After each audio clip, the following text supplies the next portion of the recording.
प्रस्तुत पद्य पंक्तियाँ गोस्वामी तुलसीदास जी द्वारा रचित रामचरितमानस से ली गई हैं, जिसका शीर्षक है धनुष भंग। तो इसमें दोहा सबसे पहले देखते हैं।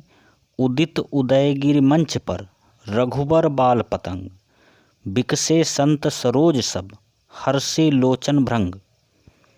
इन पंक्तियों का अर्थ है, इस दोहे का अर्थ है कि जिस प्रकार पूरब की दिशा में सूर्य उदित होता है और सूर्य के उदय होने पर तीनों लोकों का अंधेरा दूर हो जाता है, ठीक उसी प्रकार जब भगवान राम उस मंच की ओर बढ़ते हैं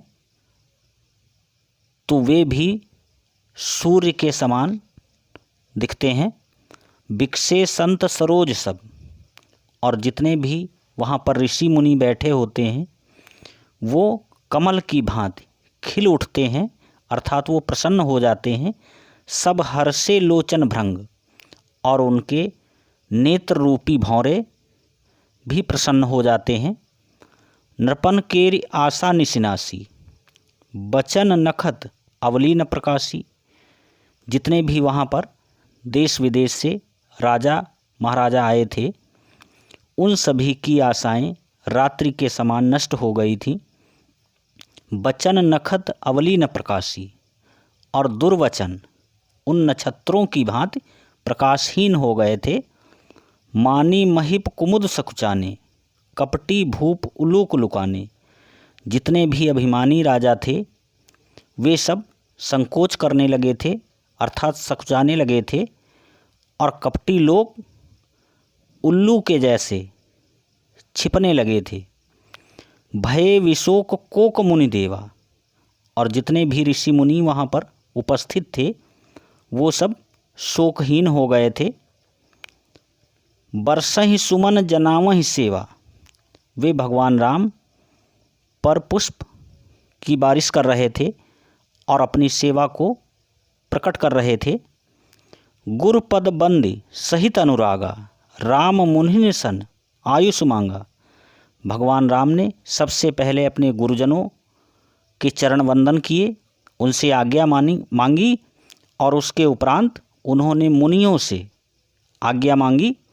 सहज चले सकल जग स्वामी, और तीनों लोकों के स्वामी बिल्कुल साधारण चाल में चल रहे थे, ठीक उस प्रकार से जैसे मत्त मंजुबर कुंजरगामी, जैसे एक मतवाला हाथी अपनी मस्ती में चलता है, अपनी साधारण चाल में चलता है। चलत राम सब पुर नर नारी, पुलक पूरी तन भय सुखारी। जब भगवान राम मंच की ओर बढ़ रहे थे तो वहाँ पर उपस्थित जितने भी नर नारी थे उन्होंने भगवान राम के स्वरूप को देखा, और भगवान राम के स्वरूप को देखकर वे सभी प्रसन्नचित हो गए थे। बंद पितर सुर सुकृत सम्हारे, जो कुछ पुण्य प्रभाव हमारे। तव शिवधनु मृलान की नाई, तोरहु राम गणेश गोसाई। तो वहाँ पर उपस्थित जितने भी नर नारी थे वे अपने इष्ट देवताओं तथा पितृजनों को मना रहे थे और ये कह रहे थे कि जो भी हमने अभी तक पुण्य के कार्य किए हैं तो हे गणेश भगवान हमारी सेवा से प्रसन्न हो जाइए और इस धनुष के भार को कम कर दीजिए, ताकि इस धनुष का भंजन भगवान राम कर सकें। अगला दोहा देखें। राम ही प्रेम समेत लखे, सखिन समीप बुलाए।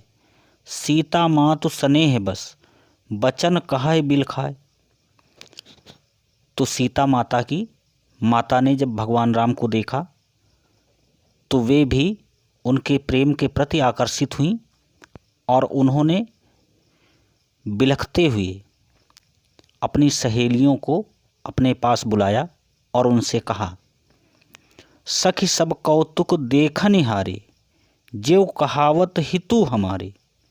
और उन्होंने अपनी सखियों से कहा कि यहाँ पर जितने भी लोग देखने वाले हैं क्या उन्हें उचित और अनुचित नहीं दिखाई देता है। को न बुझाए कहाई गुरु पाही, ए बालक अस हट भली नाही। और वो कहती हैं कि जो भी इन बालकों के गुरुजन हैं क्या उन्हें बच्चों की ऐसी हठ करने की आज्ञा देनी चाहिए, अर्थात नहीं देनी चाहिए। रावण बाण छुआ नहीं चापा, हारे सकल भूप करिदापा। तो कहती हैं कि रावण जैसे बलशाली लोग धनुष का स्पर्श तक नहीं कर पाए, हारे सकल भूप करिदापा, और रावण के जैसे अन्य शक्तिशाली राजा इस धनुष को स्पर्श तक नहीं कर पाए। सो धनुराज कुंवर कर देही, बाल मराल की मंदर लेही। तो कहती हैं कि ये किशोर राजकुमार भगवान राम इस धनुष को कैसे तोड़ पाएंगे, अर्थात एक बालक के लिए मंदराचल जैसे पर्वत को उठा पाना मुश्किल का काम है, असंभव कार्य है। भूप शयानप सकल सिरानी। तो कहती हैं कि यहाँ पर जितने भी बुद्धिमान लोग बैठे हैं, क्या उनकी बौद्धिक क्षमता नष्ट हो गई है। सखी विधि गति कछु जाति न जानी। तो सीता माता जी की एक सखी थी, वो उनको बतलाती है कि विधाता क्या करता है, क्या उसकी इच्छा है, ये कोई नहीं जानता है। बोली चतुर सखी मृदुबानी। तो सीता माता जी की एक सखी थी, उसने मीठी वाणी में बतलाया, बहुत ही चातुर्यपूर्वक।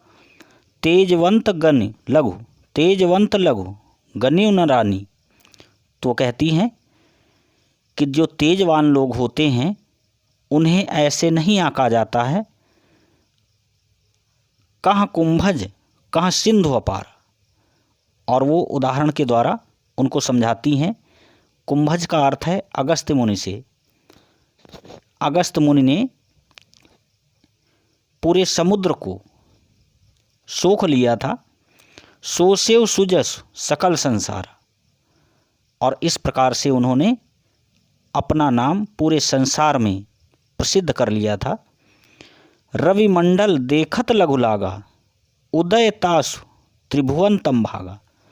तो कहती हैं कि जैसे देखने में सूरज बहुत छोटा लगता है, लेकिन सूरज के उदय होने से तीनों लोकों का अंधेरा दूर हो जाता है।